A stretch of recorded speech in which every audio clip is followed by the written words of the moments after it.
আসসালামু আলাইকুম ভিউয়ার্স, আশা করি সবাই ভালো আছেন। আজকে হাজির হয়েছে রুটি নুডলস দিয়ে একটি মজাদার রেসিপি।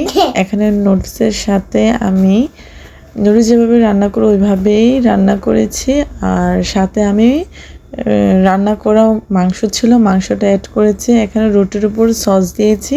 সস দেওয়ার পরে আমি আবার নুডলসগুলো রেখে দিয়েছি। নুডলসগুলো রাখার পরে আবারও আমি একটা রুটি দিয়ে ঢেকে আবারও তার উপর সস দিয়েছি। তারপর এটা আমি পানি দিয়ে চারপাশ ডিজাইন করে নিয়েছি। এখানে আমি 3টা রুটি দিয়েই করেছি, বাট আপনাদের যতটা ইচ্ছা অপশনাল, আপনারা করতে পারবেন। তারপর আমি প্যানে অল্প আঁচে ভেজে নিয়েছি অল্প তেলে।